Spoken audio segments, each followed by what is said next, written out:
সুতরাং তারপরে রাসূলুল্লাহ সাল্লাল্লাহু আলাইহি ওয়াসাল্লাম বলছে সুম্মা যাকারা রাজুলা, একজন মানুষের একটি দৃষ্টান্ত পেশ করছে রাসূলুল্লাহ সাল্লাল্লাহু আলাইহি ওয়াসাল্লাম। ইউতিলুস সাফার, সে দীর্ঘ সময় ধরে সফর, অনেক দূর পর্যন্ত সফর করে। কেন এই সফরের কথা বললেন? যে একজন মানুষ, যেই ব্যক্তি দোয়া কবুলের জন্য বেশ কিছু তার সহযোগী বিষয় রয়েছে, হ্যাঁ, দোয়া কবুলের জন্য তার চান্স, মেলাগুলো চান্স আছে, এতগুলি চান্স থাকা সত্ত্বেও শুধু একটি বাধার কারণে দোয়া কবুল হচ্ছে। বলছেন ইউতিলুস সাফার, ছোট মোটো সফর নাই যে 25-50 কিলোমিটার সফর, হ্যাঁ, 2-4-10,000 মাইলের সফর, হ্যাঁ, 5,000 মাইলের সফর, ইউরোপ থেকে আপনার বাংলাদেশের সফর, ইত্যাদি ইত্যাদি, দূর দূরান্ত পর্যন্ত সফর করছে। আর মুসাফিরের দোয়া কবুল হয়। হাদিস আছে না, দাওয়াতুল মুসাফিরি লা তুরাদ্দু, রাসূলুল্লাহ হাদিস, মুসাফিরের দোয়া আল্লাহর কাছ থেকে রদ হয় না, আল্লাহ কবুল করেন। জি, এই জন্য সফরে বেশি বেশি দোয়া করার চেষ্টা করবেন, কিন্তু দোয়া কবুলে যেন বাধা না থাকে। মূল জায়গায় যদি বাধা থাকে তো সফর করেও কাজ হবে না, সফরে দোয়া করেও কাজ হবে না, আর কদরের রাতে দোয়া করেও কাজ হবে না, তাহাজ্জুদে দোয়া করেও কাজ হবে না, আজান একামতের মাঝখানে দোয়া করেও কাজ হবে না। এগুলি হচ্ছে দোয়া কবুলের চান্সের জায়গা, সময় অথবা স্থান বা অবস্থান। বলছেন যে আশআসা আকবার, আর তার চুলগুলি বিক্ষিপ্ত হয়ে আছে। এমন নয় যে চুল স্টাইল করে রেখেছে, আর চুলের ভালো মেকআপ করে রেখেছে, আর তার সুন্দর করে সিথি করে রেখেছে, আর এক স্মার্ট হয়ে আছে যাতে করে অহংকার চলে আসে। উদ্দেশ্য হচ্ছে ধুলো ধূসরিত, আকবার ধুলো গোটা শরীরে ময়লা ধুলো ধূসরিত আছে, সাদা সেদ একজন গরিব মানুষের মতো হয়ে আছে, ফকিরের মতো হয়ে আছে, আর চুলগুলি বিক্ষিপ্ত আছে, কতদিন থেকে হয়তো চিরুনি করেনি, আর চুলের কোনো যত্ন নেয়নি। এইরকম অবস্থায় থাকা মানে সেই ব্যক্তি হচ্ছে অহংকার মুক্ত। আর যে অহংকার মুক্ত থাকে তার দোয়া কবুলের চান্স আছে। ভিতরে যদি অহংকার কাজ করে, খুব দোয়া করছেন আল্লাহর কাছে, কিন্তু আপনার মধ্যে অহংকার আছে যে আমার আর্থিক সাপোর্টের জন্য আমার বিল্ডিং থেকে ভাড়া আসছে, আর আমার পার্মানেন্ট একটা ইনকাম সোর্স আছে, অথবা আমার অমুক অমুকের সাথে বড় বড় ব্যক্তির সাথে বড় বড় নেতাদের সাথে আমার সুসম্পর্ক আছে, যার ফলে কখনো বড় বড় পয়সা ধনকুপ আমার হাতের মুঠে, সুতরাং আমার কোনো অসুবিধা হবে না।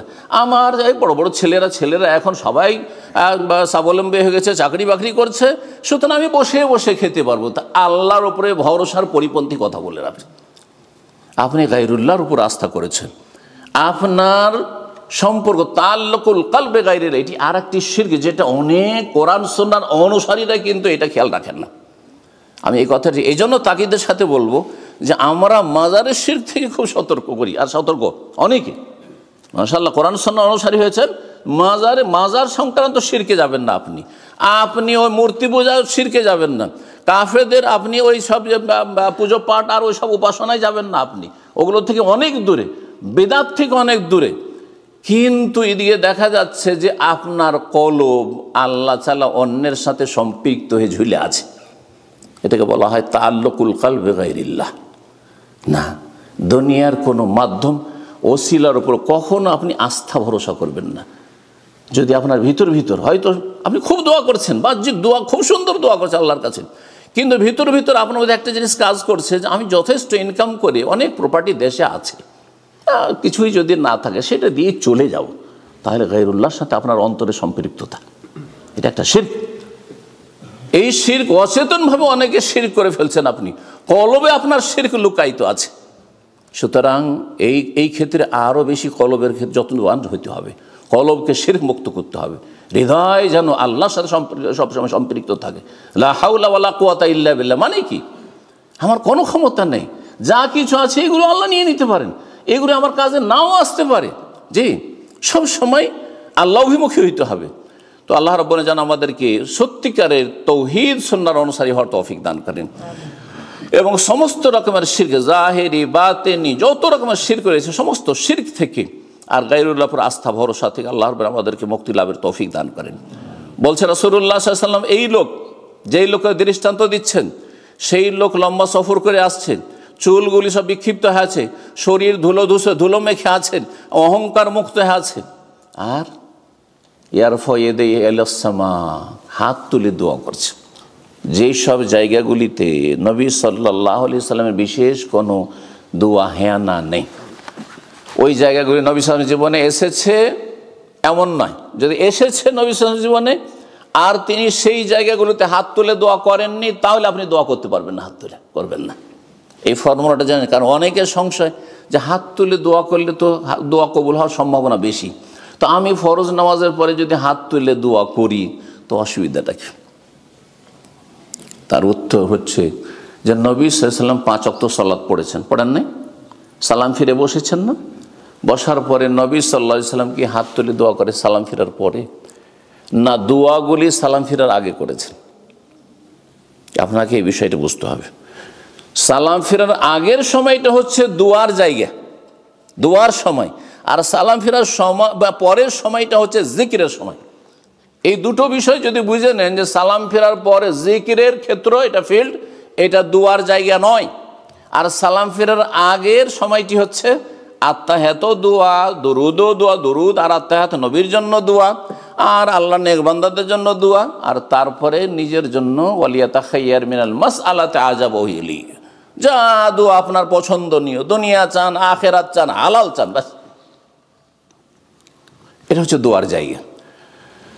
তারপরে সেখানে শুধু একে একে যদি হয়তো মাঝে মধ্যে নাই করলেন, কিন্তু সেটা জায়েজ হয়তো একে একা কখনো কখনো আপনি সুন্নতের পরেও করলেন, কখনো তো নফলের পরে করলেন, এমনিও করলেন, যে কোনো সময়। কিন্তু সেটাকে আরও বিশেষ একটা পদ্ধতি দিলেন যে আপনি একা দোয়া করবেন না, সম্মিলিত দোয়া করবে, একসাথে দোয়া। এই সম্মিলিত এর দলিল দিতে হবে, একটা সহিহ হাদিস দিতে হবে যে একসাথে দোয়া করা। যুক্তি দিয়ে জায়েজ বললে হবে না, যুক্তিতে মুক্তি খুঁজলে হবে না, না হলে বিভ্রান্ত হবেন, আপনি কোরআন সুন্নাহ থেকে দূরে সরে যাবেন। যে একবার নবী সাল্লাল্লাহু আলাইহি সাল্লাম সহিহ হাদিস দ্বারা প্রমাণিত যে তিনি দোয়া করছেন আর সাহাবীরা আমিন আমিন বলছেন ফরজ নামাজের পরে।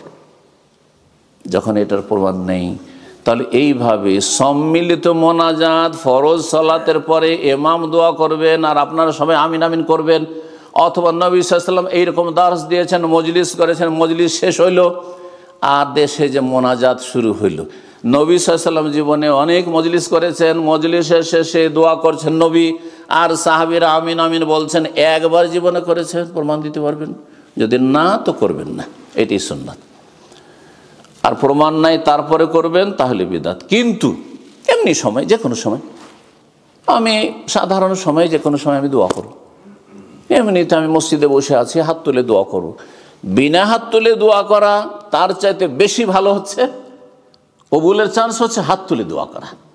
কখনো কখনো হাত তুলে দোয়া করবেন, কারণ হাত তুলে দোয়া করলে দোয়া কবুলের চান্স বেশি। ইয়ারফাউ ইয়াদাইহি ইলাস সামা, ওই ব্যক্তি ধুলো ধূসরিত মুসাফির আল্লাহর কাছে হাত তুলে দোয়া করছে, দোয়া কবুলের আর একটি চান্স। চতুর্থ চান্স হচ্ছে ইয়া রব্বি, ইয়া রব্বি, হে রব, হে রব বলে দোয়া করছে। কোরআনে যতগুলি দোয়া রয়েছে কোরআনী দোয়া অথবা নবী সাল্লাল্লাহু আলাইহি ওয়াসাল্লামের হাদিসের দোয়া দেখবেন, দুটো আল্লাহর নাম দিয়ে দোয়াগুলি রয়েছে, দুটো নাম দিয়ে। একটি হচ্ছে রব দিয়ে, রব্বি হাবলি মিনাস সালিহিন, হ্যাঁ, রব্বি ইশরাহ লি সদরি, তাই না? রব্বানা আতেনা ফিদ দুনিয়া, এক বচন নয় বহু বচন হইল।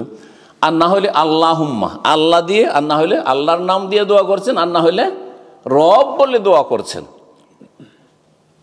হাদিসের দোয়া পান ইয়া খালিক, ইয়া মালিক, ইয়া রাজিক, এইভাবে দোয়া না। যদিও জায়েজ আছে আল্লাহর যে কোনো নাম দিয়ে আপনি দোয়া করেন, কিন্তু কোরআনি যে দোয়াগুলি, হাদিসের দোয়া যেগুলো দোয়ায়ে মাসুর, সেগুলিতে সবগুলিতে প্রায় অধিকাংশগুলিতে রব দিয়ে দোয়া রয়েছে, শুরু হচ্ছে, আর না হলে আল্লাহ দিয়ে শুরু হচ্ছে। আল্লাহুম্মা মানে ইয়া আল্লাহ, ইয়া আল্লাহ না বলে আল্লাহুম্মা আরবিতে করা হয়েছে।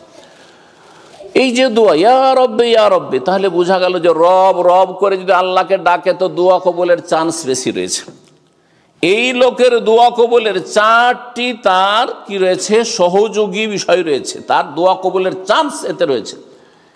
এই 4 গুণ তার দোয়া কবুলের চান্স হওয়া সত্ত্বেও বাধা হচ্ছে একটি, সহযোগী বিষয় হচ্ছে 4টি দোয়া কবুলের সাপোর্টে, আর দোয়া কবুলে বাধা হচ্ছে একটি কি, ওয়ামাতামহু হারামুন ওয়া মালবাসুহু হারামুন ওয়া মাশরাবুহু হারামুন ওয়া গুযিয়া বিল হারাম, তার খাবারগুলি ছিল হারাম, যা খেত হারাম, মানে উপার্জন হারাম। মশরাবু হারাম, যা পান করতো হ্যাঁ তা হারাম, পানির বিল দিচ্ছেন হারাম পয়সা দিয়ে, হ্যাঁ, বা জুস খাচ্ছেন হারাম পয়সা, হ্যাঁ, চা খাচ্ছেন, কফি খাচ্ছেন হারাম পয়সা, হারাম উপার্জনে। ওয়ামালবাসু হারাম, লিবাস পোশাক যা পরে আছে হারাম। ওয়াগুযিয়া বিল হারাম, এক কথায় তার আহারই হচ্ছে হারাম, আহার হচ্ছে হারাম। এই নয় যে কখন হয়তো একবার হয়তো কখনো হারাম কিছুটা হয়ে গেছে, না, সংশোধন করে নিয়েছে, সেটা ভিন্ন বিষয়, তওবার রাস্তা খোলা আছে। কিন্তু সে অহরহ হারাম উপার্জন করতে আছে, হারাম পোশাক পরতে আছে, আর হারাম পান করতে আছে, তার রোজি রোজগার হচ্ছে হারাম। ফান্না ইউস্তাজাবু লিযালিকা, রাসূলুল্লাহ বলছেন যে এই লোকের দোয়া কেমন করে বা কবুল হবে, কেমন করে বা কবুল হবে। তাহলে চিন্তা করুন, এই হাদিস স্পষ্ট প্রমাণ করে যে দোয়া কবুলে এতগুলি সহযোগী সাপোর্ট থাকা সত্ত্বেও তারপরে একটি বাধার কারণ নেই যে রিজিক হারাম, সেজন্য দোয়া কবুল হয়নি। আজকাল অধিকাংশ মানুষরা আল্লাহর কাছে দোয়া করছেন, মুসলিম নির্যাতিত ভাই বোনদের জন্য কত দোয়া করছে মুসলিম বিশ্ব, কিন্তু কোনো কাজ হচ্ছে না। মেলায় জায়গায় ভেজাল রয়েছে, তার মধ্যে গুরুত্বপূর্ণ ভেজাল হচ্ছে অধিকাংশ মুসলিমদের রিজিকে ভেজাল, রুজিতে ভেজাল রয়েছে, যার ফলে দোয়া কবুল হচ্ছে না। ব্যক্তি জীবনে দোয়া করছেন আপনার ছেলে মেয়েগুলো যাতে নেক হয়, আর সুখে শান্তিতে পারিবারিক শান্তি যাতে পান, স্ত্রীটা যেন মনের মতো হয়, স্বামী যেন মনের মতো হয়, খুব দোয়া করছেন, কিন্তু রিজিক হচ্ছে হারাম। ফান্না ইউস্তাজাবু লিযালিকা, এত দোয়া করছেন কিন্তু কি করে বা কবুল হবে। ছেলেমেয়েরা যখন ছোট ছিল, কচি কাঁচা ছিল, স্বেচ্ছায় মসজিদে দৌড় দিয়ে চলেছে অনেক ভাইদেরকে। শুধু এইখানে না, মুসলিম সমাজে যেখানে আমরা থাকছি সেখানেও দেখছি যে যতদিন পর্যন্ত বাচ্চারা দেখা যাচ্ছে নাবালক, ওই 5 বছর 6 বছর 7 বছর 10 বছর পর্যন্ত বাচ্চারা দৌড় দিয়ে মসজিদে, বাবার আগে মসজিদে, অনেক সময় বাবা নেই কিন্তু বাচ্চারা সব মসজিদে এসে হাজির।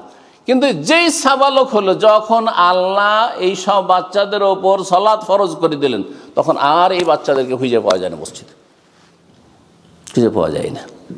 যখন নাবালক ছিল কোরআন মুখস্থ করত, কোরআনের হালাকায় আসতো, আর ইসলামিক ক্লাসগুলি করতো, আর তারপরে দেখা যাচ্ছে সাবালক হওয়ার পরে না এলেমের চর্চা, না কোরআন ছুঁয়ে দেখছে, না 5 ওয়াক্ত নামাজ পড়ছে, কোনো কিছু নেই। কারণটা কি? কারণটা হচ্ছে ওমাতামুহু হারাম, খাবার হারাম। এই বাচ্চাটা যা খেয়েছে, হ্যাঁ, আহার যা বাবা মা দিয়েছে তা হারাম, লেবাস পোশাক যা দিয়েছে তা হারাম, তার লালন পালন হয়েছে হারামের উপার্জন দিয়ে। ফান্না ইউস্তাজাবু লিযালিকা, দোয়া কবুল হয়নি, ছেলেমেয়েরা নেক হয়নি। আল্লাহ যেন বুঝার তৌফিক দান করেন।